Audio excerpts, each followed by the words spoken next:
माता बहनों शंकर भगवान से व्रत रख करके वर मांगती हैं, ये शंकर भगवान हमें पति बढ़िया मिल जाए। जब बताओ शंकर भगवान तो खुद ही नशेड़ी थे भैया।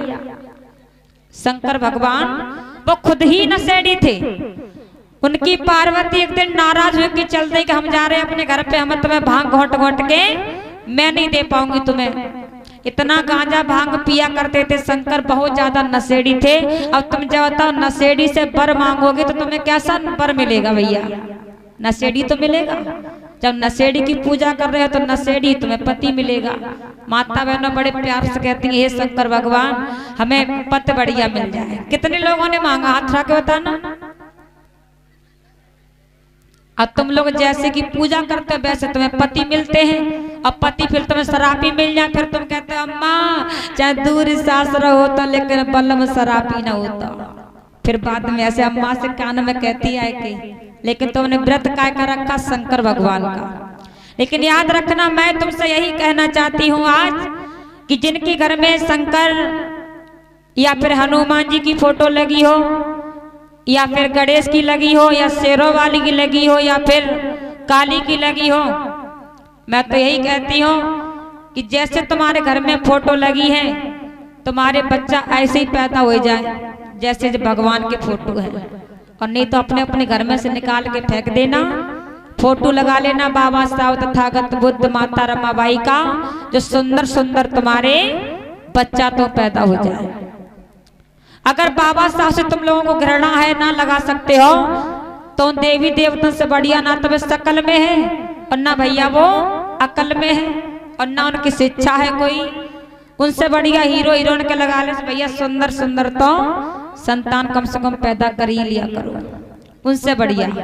लेकिन याद रखना बच्चों पर फर्क वैसा ही पड़ता है जैसे तुम्हारे घर में जैसी संगत होती है ना वैसा ही फर्क बच्चों पर जाता है। ये आप लोग मानना पड़ेगी ये बात आपको।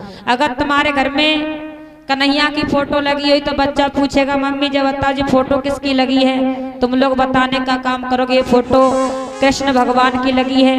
इन्होंने क्या काम किया तुम लोग बताना कि ये चोरी करते थे, छलिया छलिया कहते थे इनको। गोपिकाओं को नहाते हुए देखा करते थे, माखन चुरा चुरा के खाते थे। तो बच्चे के मन में विचार आएंगे कि जब ये चोरी करते थे यही गलत इंसान थे, तब इनकी फोटो घर में लगी है तो हम इनसे ज्यादा चोरी करें तो हमारी भी फोटो किसी के घर में जरूर आएगी। अब तुम्हारा बच्चा पूछेगा कि शंकर भगवान ये कौन है, ये क्या करते थे, तो तुम लोग बताना ये गांजा पीते थे, भांग पीते थे। तो बच्चा सोचेगा जब ये नशेड़ी थे, इनकी फोटो घर में लगी है तो मैं इनसे बड़ा नशेड़ी बनूंगा तो मेरा भी फोटो हर घर में आएगा। तो बच्चों पर प्रभाव पड़ता है। अगर बाबा साहब बुद्ध की फोटो लगी होगी तुम्हारा बच्चा पूछेगा कि कौन है ये, बाबा साहब अम्बेडकर हैं, क्या किया इन्होंने। तो आप लोग बताने का काम करिएगा कि बाबा साहब ने भारत का संविधान बना करके तैयार किया। जो यहाँ भारत देश की नारियां सुरक्षित नहीं थी वो बाबा साहब अम्बेडकर ने हक अधिकार की लड़ाई लड़ी है। अगर आप लोग बताओगे तो बाबा साहब के विचार तुम्हारे बच्चों में जाएंगे।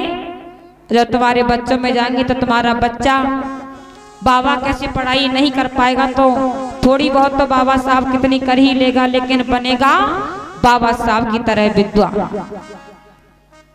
इसलिए अगर बच्चों की जिंदगी संभालनी है तो आप अपने सबसे पहले पुरानी परंपराएं हैं उनको बदलिए, तभी तुम्हारे जीवन तुम्हारे बच्चों का जीवन का सुधार होगा। एक शराबी व्यक्ति था और उसे एक दिन खांसी हो गई। अब वो शराबी सी दवा पूछने लगा, भैया हमें खांसी हो गई है, बहुत दिनों से हम दवा खा रहे हैं लेकिन ठीक ही नहीं हो रही है। और ये बताओ शराबी से पूछेगा वो क्या दवा बता सकता है। उसने कहा भैया केवल 100 रुपया खर्च करो, तुम्हारी खांसी जड़ मूड से चली जाएगी, लौट के नहीं आएगी कभी। कि 100 रुपया में खांसी कैसे चली जाएगी भैया।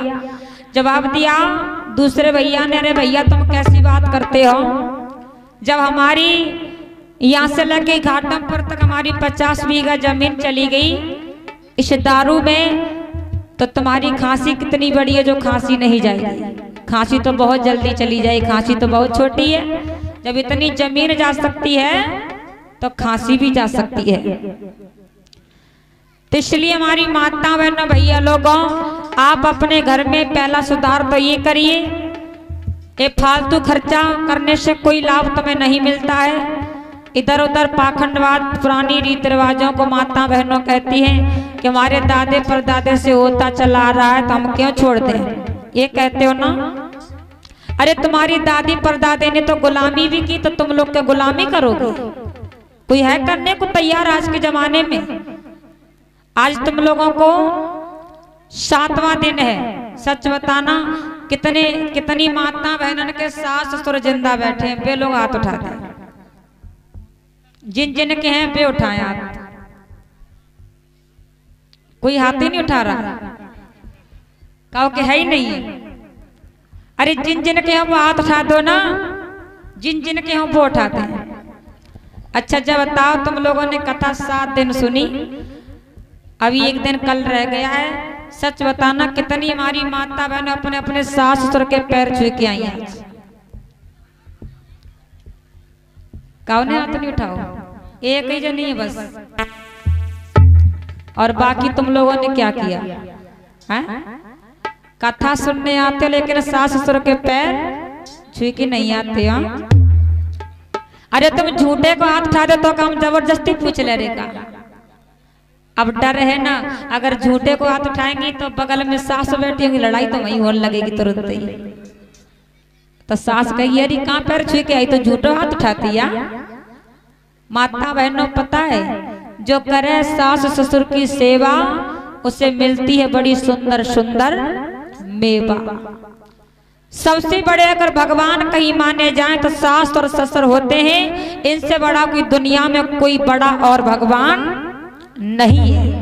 लेकिन आप लोग क्या करते हो कि घर में तो सास भूखी प्यासी बैठी हैं और तब पत्थर पे जाकर के आप लोग लोटा चढ़ाते हो।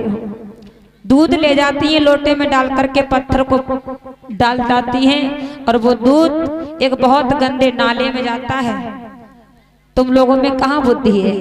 तुम लोगों से मनुवादी लोगों ने कहा कि दूध नाली में डालो, तुम लोग नाली में डालते हो दूध। इधर दूध पिया भी जाता है, कितना महंगा दूध, और आप लोग कहाँ डाल देते हो? एक पत्थर पे जाकर के। अरे इससे अच्छा किसी गरीब को दान कर दो।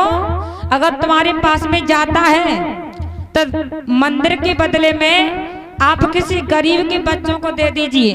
किसी गरीब के बच्चा का ना पढ़ाई कर पा रहे हो, उनके साथ में लगा दीजिए, तो वो तुम्हारा नाम तो लेगा कि हमें उस व्यक्ति ने पढ़ाने के लिए पैसा दे दिया। वो बहुत अच्छा रहेगा। लेकिन ये मंदिर अंदर में जाना आप लोग छोड़ दीजिए। काली देवी या शेरों वाली या दुर्गे महारानी, शेरों वाली के कितने हाथ हैं? 8 है ना, 8 हाथ हैं, 8। अब जब बताओ 8 हाथ वाली देवी मैया कैसे पैदा हुई होंगी अपनी मैया के गर्भ से? उनकी मम्मी मरी हो नहीं होंगी जन्म देते समय है? अगर ऐसी ही देवी तुम्हारे घर में पैदा हो जाए, क्या तुम लोग स्वीकार करोगे? आप लोग काली की पूजा करते हो, क्या काली जैसी लड़की तुम्हारे घर में आ जाए तुम्हें कैसा लगेगा? साक्षी बहुत ही 100 रुपए से धमदान दे रही है, इतनी जोर से तालियों का सम्मान करते हुए। अगर काली जैसी बेटी तुम्हारे घर में हो जाए तो तुम्हें कैसा लगेगा? अच्छा लगेगा? नहीं लगेगा ना अच्छा। अगर गणेश भगवान जैसा तुम्हारे घर में संतान हो जाए, लंबी सूंड वाले, आधे जानवर हैं और आधे इंसान है, इन समझ में आता है हैं कैसे? वो ये नहीं समझ में आता है कि देखो हाथी का बच्चा चाहे भले छोटा हो लेकिन गर्दन मोटी होती है और मानव की गर्दन बहुत पतली होती है, इतनी सी होती है। लेकिन वो काय से चिपकाई गई होगी गणेश भगवान के ऊपर हाथी का सर रख दिया, कैसे भैया मिक्स खाया होगा वो? है मिक्स खा सकता है? अब समझ में ये नहीं आता कि वे आधे तो जानवर हैं और आधे इंसान हैं। अब जानवर वाला हाथी वाला भोजन करते होंगे या फिर इंसान वाला भोजन करते होंगे। अब हाथी तो गन्ना अन्ना सजा ली जाता है, अगर वो हाथी वाला भोजन करेंगे तो पेट में नहीं बनेगा, और अगर इंसान वाला करेंगे तो दाढ़ में चिपट जाएगा भैया वो तो है। कोई ठिकाना इन लोगों का। ये हम नहीं कह रहे हैं, ये इनके जितने देवी देवता हैं, आप इनकी शकल सूरत देखो तब भी तुम इनके पीछे पड़े हो, और तब भी आप लोगों के घर में फोटो लगा लेते हो, बड़े प्यार से सेवा करते हो। जय गणेश जय गणेश जय गणेश देवा, माता इनकी पार्वती है, बड़ी बढ़िया तरह से आरती करते हो। अब हनुमान है, हनुमान की कोई शकल है?